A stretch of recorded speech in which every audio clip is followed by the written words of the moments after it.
The Giants hired Brian Daboll, and we saw him work with Josh Allen in Buffalo.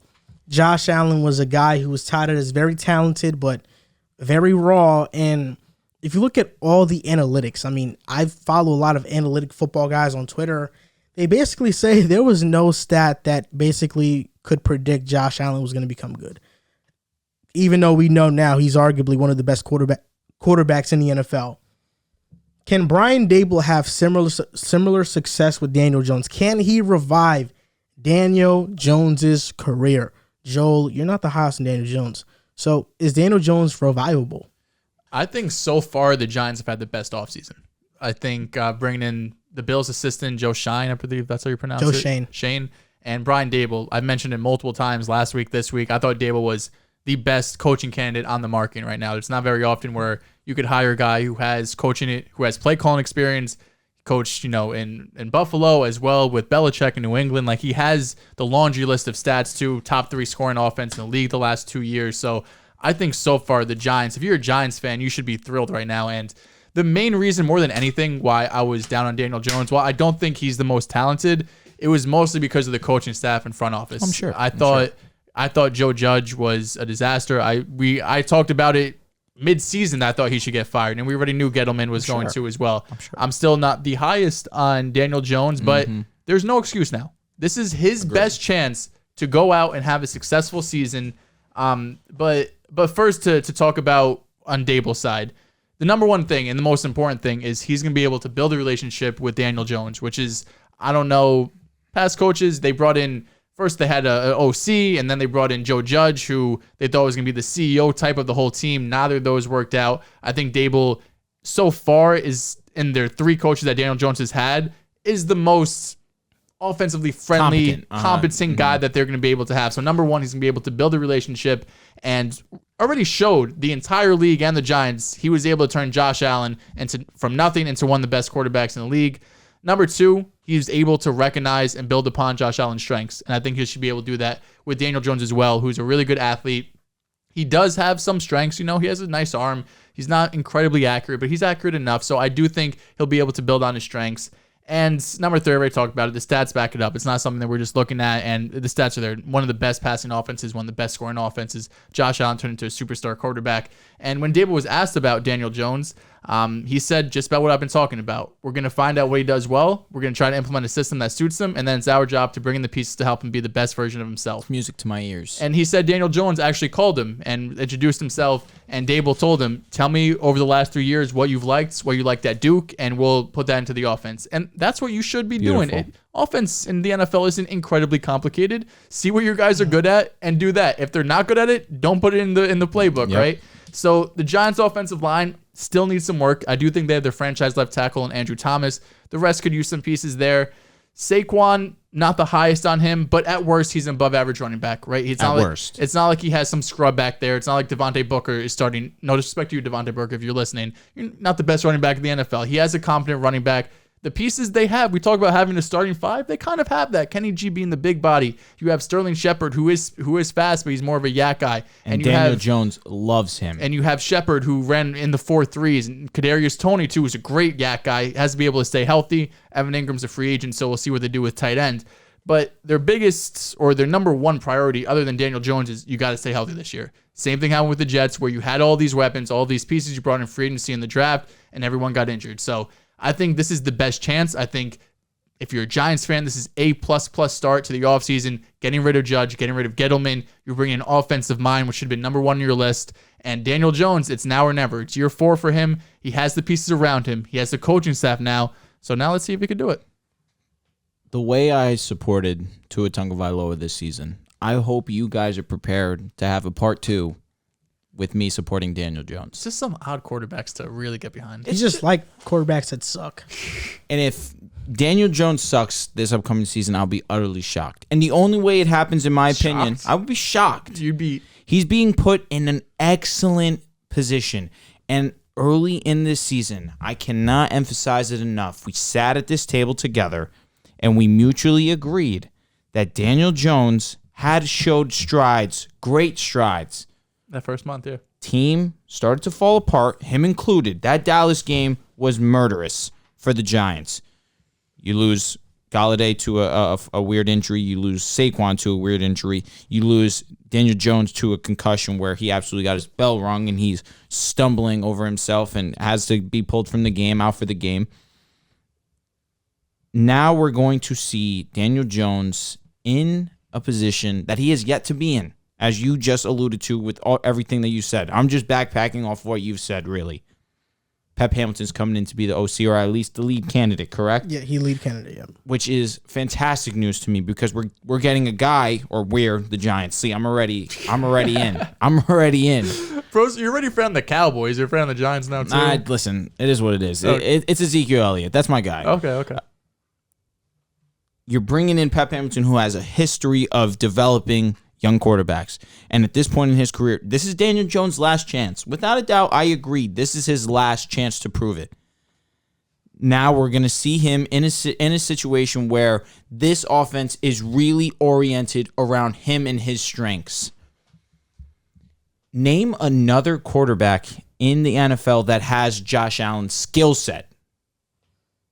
Skill set? Not many. I mean, Herbert's probably the closest, but he doesn't have the rushing ability. Daniel Jones is a poor man's Josh Allen. Daniel Jones has the rushing ability. I'm a poor man's Michael Jordan then. No, you're not. We're both 6'6". I'm sorry, I'm King. 6'5", actually. I seen your jumper. Yeah, it's not bad. It's not bad. That was that. Yeah, that's not cap. Come on. You're a pretty good ball player. I'm sorry. Back to my original point. You got me off track a little bit. He runs the football very effectively. His deep ball last season was statistically, analytically, the best deep ball in football. Daniel Jones has the capability to throw the football with the best of them. He's shown that ability already. If Galladay's healthy, Kadarius Toney, who's shown very, very high promise this season when he was on the field. Sterling Shepard, who, when he was on the field, was electric. And maybe they could get Toney the ball because there were so many games he was healthy, bro, and he got like 2 targets. And I'm sure that this new personnel with Daboll, with Pep Hamilton, they are realizing that this guy needs to be one of our focal points in the offense, without a doubt.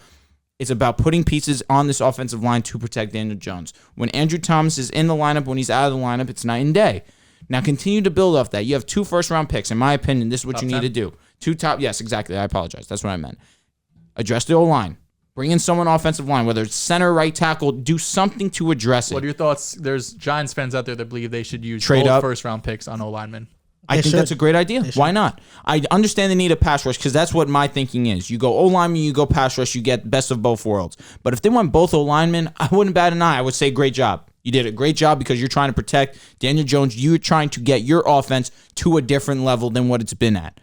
And you want to put Saquon in a position to be successful too. What they've been doing to Saquon has been unjustifiable. You had this guy come in his rookie season, was all world, was all pro. He was fantastic. And from then on, we've just seen a shadow of what Saquon Barkley actually is. He's been injured, sure, and that hurts.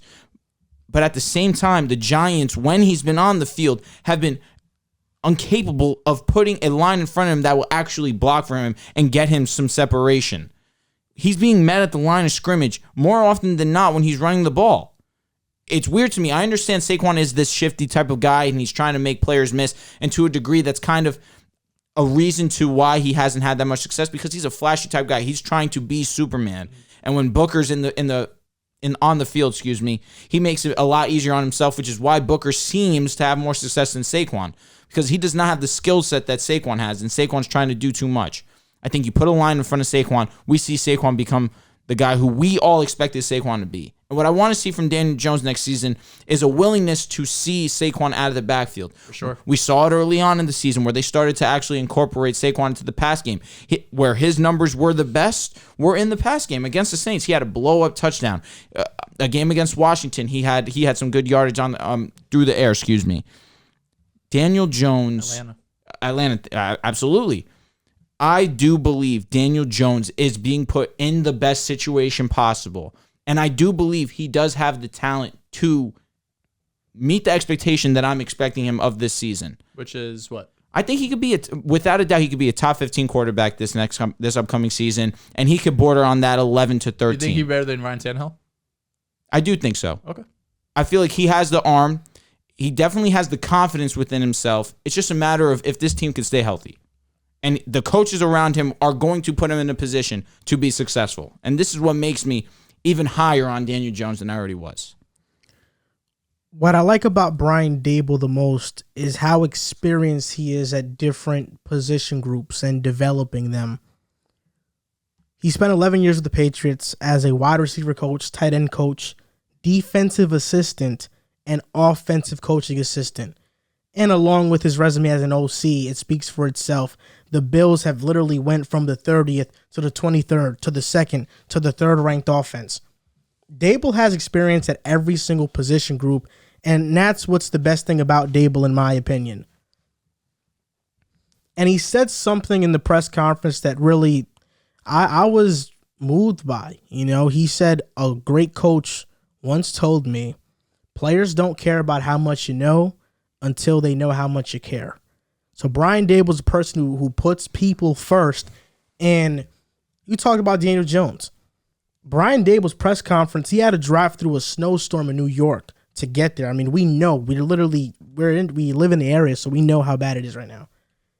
He said the guy he saw in the building, there weren't too many, was Daniel Jones. Daniel Jones was in the building.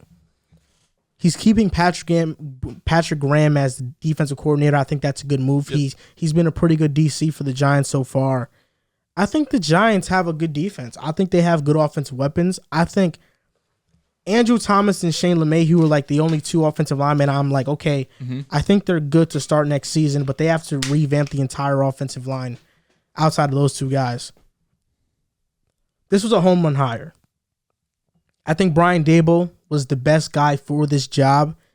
Daniel Jones, when he was drafted, everybody overreacted. Oh, this was a horrible pick. I didn't. I thought it was a good pick by the Giants. I'm not saying it was like a home run, like, oh, DJ is a franchise guy, but between DJ and Haskins, because that's who Giants fans were mad at that they didn't get Haskins in the NFL fan community, whatever. He had the swag behind him. I get it. I said Daniel Jones is better than Haskins. Daniel Jones could run an offense. It's hard for me to believe that a quarterback in his rookie season that threw 24 touchdowns and 12 picks doesn't have some untapped potential there. He's had to suffer through Jason Garrett. I mean, who doesn't suffer through Jason Garrett? I mean, he's just a horrible offensive play caller, offensive coordinator. He just does a horrible job at marrying plays and concepts. DJ finally has somebody who's proven, offensive guy, and this isn't just for DJ. I think the Giants, if they find a quarterback, knowing that Brian Daboll is there, I think that can be a smooth transition. I'm not necessarily sold on the idea that Daniel Jones is the franchise guy, but the Giants building this roster the right way and getting all the pieces to help the quarterback definitely helps whoever else wants to be the quarterback of that team, to the point that you just got to slot a guy in. You know, there's a lot of quarterbacks on the market this offseason. Maybe Derek Carr gets traded, or maybe Russell Wilson, maybe Jimmy G. You know, I think Jimmy G can win in New York. He definitely can. So there are a lot of options here. I will say this, though. Despite Daniel Jones showing some flashes, he has 50 touchdowns and 49 turnovers in 37 starts. That is one of the worst turnover to start ratios that we've ever seen in the NFL. That is abysmal. I want to pose this question. How likely is it that Brian Daboll signs Mitchell Trubisky and says, I'm having an open quarterback competition, Mitch versus Daniel Jones? Who wins it? Say there's a -% chance. I think he could sign Mitch because then Mike Glenn's terrible. They might need a backup, and without Jake a doubt. Fromm is not good either. Without a doubt. Brian Daboll was a huge advocate of Mitch coming to Buffalo. I don't know if he's going to say it's open competition. I could see him getting signed, but open competition, I put like 25%. I would say -% chance. 2nd overall pick versus 6th overall pick. You look at Daniel Jones in his 37 starts. I forgot he tweeted this. I did. Okay. Daniel Jones, 50 touchdowns to 49 turnovers in 37 starts. Trubisky's 3-year span in Chicago, 53 touchdowns, 37 turnovers, and 38 starts. Trubisky I think is just as mobile, maybe more than Daniel Jones. He's a safer quarterback. Now that we see what happened in Chicago, Matt Nagy wasn't a good offensive coordinator wasn't good at grooming a quarterback. I don't know. Maybe this is the redemption story of Mitch Trubisky. It could be. Things. So you're out on Daniel Jones? I'm not out on Daniel Jones. I'm just saying, if Mitch goes in here to compete with him, can he beat him out? That's what I'm saying. I think he if can. you think Mitch is going to come in and still be competition, you're telling me you're out on Daniel Jones. That's what I'm saying. Yeah. No, I'm not out on Daniel Jones. I'm just rooting for the Mitch redemption story. But why in New York? Just because of Daboll? Because the connection there. Yeah, I mean, there's pictures of them together holding a football. They definitely have a close relationship. and Giants PR staff, their social media team's got to step it up. Did you guys see the Brian Daboll hype video? Mm-hmm. Hype, bro. It's him. He's pulling in with his pickup truck. There's no music. He opens the door, doesn't say anything, and just walks in the door. It was probably the worst hype video I've ever seen in my life. His press conference was pretty lit, though. It was, but I'm talking about their social team on TikTok. It was horrible. Hit us up. Absolutely Let us horrible. interview a few players a month. We'll help on the TikTok. Come on. He's a business guy, business first guy.